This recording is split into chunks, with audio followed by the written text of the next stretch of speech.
Jesus was there from the beginning.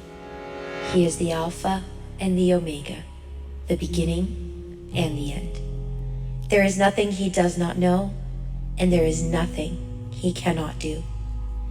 Even in the beginning, when humanity turned its back on God, God did not turn his back on humanity. When man chose distance, God chose pursuit. When sin entered the world, God set into motion a perfect plan. The plan had a name: Jesus. Wonderful Counselor, Mighty God, Prince of Peace, Everlasting Father. For unto us a child was born, unto us a son was given. A king left his glory, stepped out of eternity, and became flesh. The Word that spoke light into darkness stepped into our darkness. The Creator entered his creation. The beginning was about to rewrite the ending. He walked among those he loved. He touched the ones no one would touch. He sat at every table. He ate with those denied a place at the table. He healed, he delivered, he restored. He did not only love, he was love incarnate. His love was so relentless that he called friend the one who betrayed him, because even Judas led him to the cross. The cross was the destiny of the sinner, the guilty, the condemned, for you, for me. But instead, the perfect one hung on a cross to abolish the curse once and for all, creating peace with God. He endured humiliation, mocking, bruising, beating, torture, a debt that was mine, a debt that was yours. In agony, he sweat drops like blood. He surrendered his human will to the will of a father who loves his children. And with the shedding of blood, the veil was torn, the barrier broken, the separation shattered, a blood that washes white as snow, a blood that redeems, a blood that restores, a blood that speaks a better word. Oh, the wonderful blood. Oh, the powerful blood. It could have only been the blood. And that blood did not stop speaking at Calvary. It speaks today. It speaks over addiction, broken families, anxiety, shame, regret. The cross was not the end of the story. It was the beginning of ours. The same blood that tore the veil is still rewriting lives.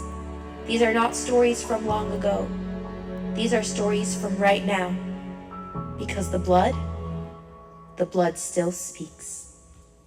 A minha vida antes de conhecer Jesus era completamente vazia. Eu era vazia, mas eu me achava cheia. Naquele dia 3/3, né? Depois de muitos anos tentando, a gente sentou às 3 horas da tarde e resolveu se separar, ter um divórcio. E depois de muito tempo, a gente sentou e conversou, colocou nos papéis que ia fazer como se fosse uma reunião de trabalho. Eu vi um vídeo de um amigo meu sobre o projeto Eu, do pastor Esperança, do Braga, e que me chamou muita atenção. Tipo assim, cara, o que é isso tal? Isso logo depois da gente ter sentado e falado que ia se separar. Era uma pessoa extremamente vulgar, né? Eu buscava atenção através da minha aparência, através do meu corpo. Eu sempre fui uma pessoa muito vaidosa. Muito vaidosa. Eu sempre gostei muito de cuidar de mim. Tive uma fase da minha vida também muito depressiva por causa de peso, autoestima.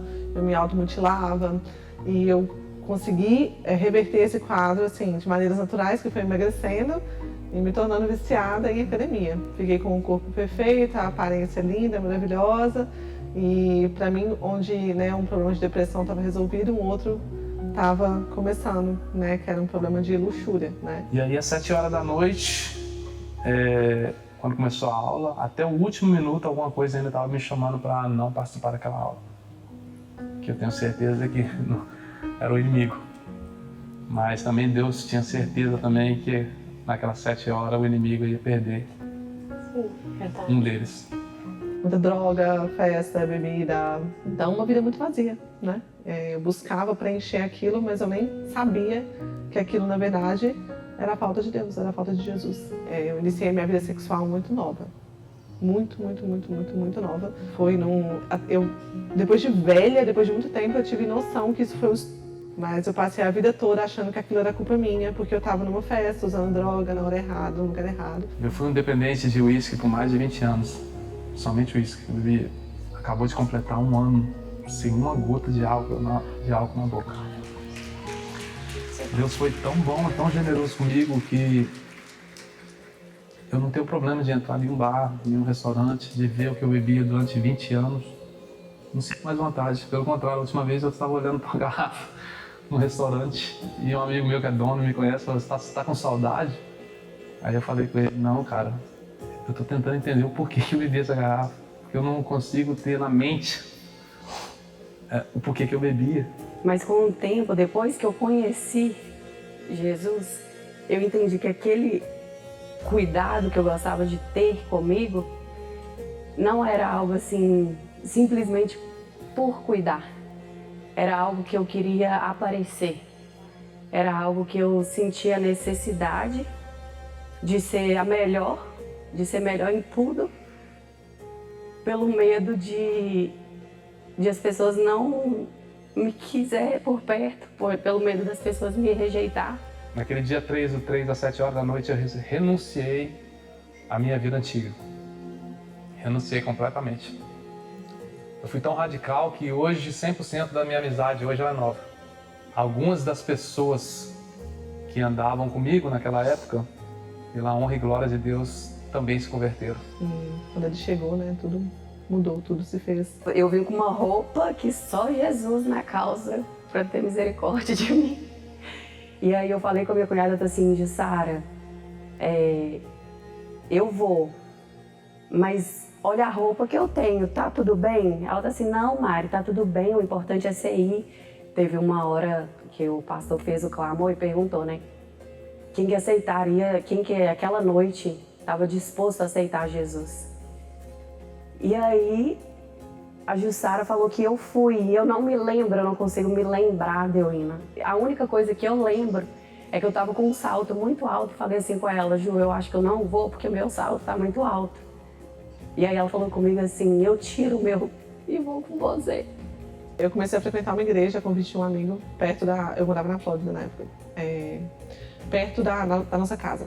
E aí nisso, tudo que acontecia, tudo que ele pregava no domingo acontecia na minha semana. E aí aquilo começou a me chamar a atenção. Eu falei, ou eu tô ficando doida, ou Deus tá falando comigo. Ou Deus tá me notando e tá falando comigo. Foi um dia, durante um mover, assim, né, um louvor, eles chamaram as pessoas pro apelo e eu fui na frente e eu recebi o batismo do Espírito Santo. E nesse dia tudo ficou muito diferente. Eu nem sabia o que era isso, eu nem sabia o que aquilo significava, mas eu sabia que alguma coisa dentro de mim tinha mudado. Eu comecei a perder o gosto de escutar músicas que eu escutava, comecei a perder o gosto de coisas que eu gostei a vida toda, festa, balada, droga, homem, entendeu? E aquilo tudo foi ficando diferente, eu não entendi o que estava acontecendo dentro de mim, mas aquilo já era Deus, né? Já era Jesus trabalhando no meu coração, até que eu tomei a decisão de me batizar. O dia que eu aceitou Jesus, eu falava assim, Senhor, não me deixa transparecer, que eu tô muito feliz, porque eu tenho medo de transparecer que eu tô muito feliz e insegura, né? E aconteceu alguma coisa e a gente não ir, né? E eu lembro que todo esse tempo eu só falava assim com o Senhor, Senhor, eu só quero ter liberdade pra te adorar, é só isso, só isso. Na hora que eu entrei naquela porta, ali, a primeira pessoa veio pra me acolher. Eu fui tão eufórica que parecia que era eu que estava acolhendo a pessoa, de tão feliz que eu estava por entrar nessa casa. E aí a gente sentou e ele sentou lá na frente, porque ele gosta ele quer ver, ele quer entender. E aí eu falei, Senhor, fala com ele. Revela os teus sonhos dos seus filhos. Revela para ele aquilo que o Senhor tem preservado para ele, que o Senhor tem guardado para ele, para os filhos. Leva ele a um lugar onde ele possa ver o que o Senhor tem para fazer pela nossa casa. Quando eu vi ele indo lá para frente, ele se ajoelhando, eu não sabia fazer outra coisa a não ser chorar. E ali, o Senhor me pegou no colo. Ali o Senhor me levou para um lugar tão lindo que por uns momentos assim, eu me senti como se eu tivesse sido segurada pelo Senhor. Quando eu olhei para o meu menino extremamente emocionada, minha menina, mãe, você tá vendo, você tá vendo? E aí eu me emocionei tanto, eu pedi tanto ao Senhor para que ele tivesse experiência com o Senhor. E a partir dali, várias, né? Continua tendo, né? Continua tendo. O inimigo, ele tentou me tirar desse propósito do qual o Senhor me colocou. E durante esse tempo, eu ouvia claramente a voz do inimigo falando comigo que tudo que eu estava fazendo, eu já estava sendo lançada para ele. Que tudo já tinha sido perdido. E que tudo que eu tentasse fazer seria em vão. Porque para mim não tinha mais perdão. O Senhor, ele me mostrou com tanto cuidado, com tanta delicadeza, que eu não precisava ter esse medo. Que eu só precisava perder o meu orgulho. Decidi, eu falei assim, Senhor, que eu perca qualquer coisa, que eu perca tudo, mas que eu nunca mais vivo sem o Senhor. Que eu nunca mais vivo sem a Tua presença, porque eu sei o tanto que é ruim. O tanto que foi difícil para mim viver esse tempo todo tentando me preencher com algo que nunca ia me preencher. Ele achou misericórdia, um cara que não merecia. E se ele mudou a vida, eu tenho certeza que pode mudar de qualquer um. E outra coisa que eu sou muito grato é pela vida dessa mulher que por mais de 11 anos orando de joelho no chão para que eu mudasse de vida. E eu sou grato demais pela vida dela. Porque primeiro foi Deus que não desistiu de mim, depois ela. Nós temos 27 anos de casados, 3 filhos lindos. E ele falou que eu orei durante 10, 15, 20 anos, e é verdade. Quando eu vim pra cá e nessa longa caminhada da vida, e todas as vezes que eu desistia de mim, que eu olhava pra ele e desistia de mim, mas quando eu olhava pra ele eu falava assim, eu não desisto de ganhar você pra Jesus. Eu olho pra trás e eu vejo assim, Senhor, e agradeço o privilégio de ter vivido tudo aquilo que eu vivi, de ter, de ter passado tudo aquilo que eu passei do lado dele, porque hoje eu vejo o quanto o Senhor tem te levantado, o quanto o Senhor teve misericórdia das nossas vidas, o quanto o Senhor teve te guardado todo esse tempo para esse tempo hoje. Eu falo que eu ainda estou vivendo uma fase de me conhecer, porque desse encontro até hoje são só 4 anos e pouco, né, contando assim com a vida do Léo, foi um pouquinho antes do Léo vir, né, e até hoje, assim, eu falo que todos os planos foram tão rasgados que eu estou vivendo um processo assim, que cada dia eu conheço uma vertente nova de mim, você entende? Porque tudo mudou e eu não sei, tem coisas que eu não sei nem te explicar, mas tudo ficou tão diferente nesses 4 anos, sabe? Minha personalidade, meus gostos, meus planos, né? Mas uma coisa eu posso te dizer, pela primeira vez na vida eu me senti amada, profundamente amada. Alguém que não merecia nada. Nada do que ele fez por mim. Eu sinto alegria muito grande no meu coração de ter renunciado tudo, principalmente a carne, os pensamentos antigos, porque hoje eu vejo o que eu sou dentro da minha casa. A pessoa que realmente Deus quer que eu seja. Tanto que reflete nos filhos. Não aquela que era bajulado, que precisava provar o tempo todo, que precisava ter o melhor disso, o melhor daquilo. E hoje a coisa mais importante que eu vejo meus filhos sentados às 7 horas da noite para jantar. Eu choro não é de tristeza não, gente. Eu choro de alegria porque, é como eu disse, a misericórdia de Deus é tão grande que Ele me deixou viver isso. Esse sangue representa tudo. Ele representa confiança. Ele representa para mim verdadeiramente o amor. O amor dele. que é aquele amor que nunca, nunca, nunca, nunca, nunca vai te julgar. O sangue dele, derramado na cruz hoje, tem tanto valor, porque ele não é em vão. Ele se entregou por nós realmente como um cordeiro fraco, sem força nenhuma, no qual todos humilharam ele, no qual todos debocharam dele. E aquilo tudo seria para nós. E ele se mostrou vulnerável naquele momento, mas ele foi muito claro que ele está voltando. E que ele vai voltar tão forte, que ele é forte. Por pura graça, ele continua me amando. Ele me amou, ele me lavou, me aceitou e continua me amando, mesmo com todas as minhas falhas. E quando eu olho para os nossos filhos e eu vejo o Luan, eu olho e disse assim, Senhor, eu acho que foi para isso aqui. Eu acho que foi para que os nossos filhos tivessem intimidade com o Senhor, que os nossos filhos tivessem comunhão com o Senhor e que dali, para a geração deles, eles fossem apresentar o Senhor na doçura que eles conhecem.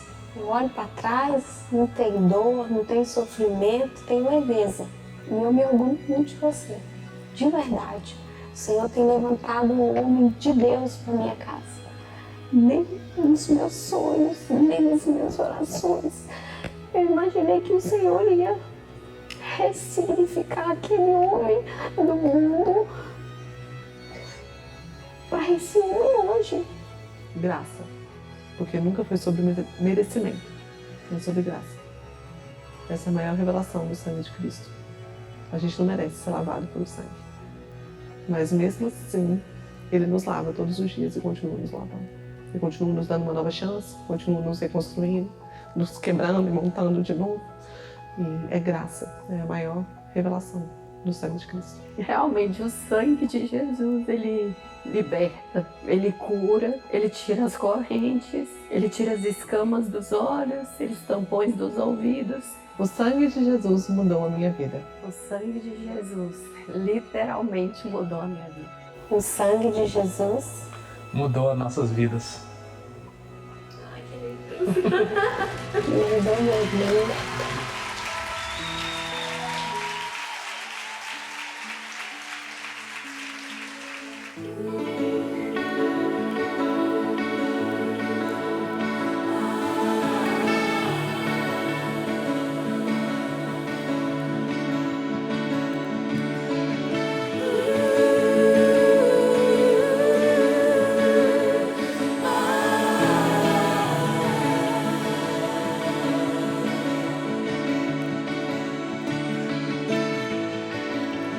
Everything changed. It's getting harder to recognize the person I was before I encountered Christ. I don't walk like I used to. I don't talk like I used to. I've been washed from the inside. I've been washed from the inside.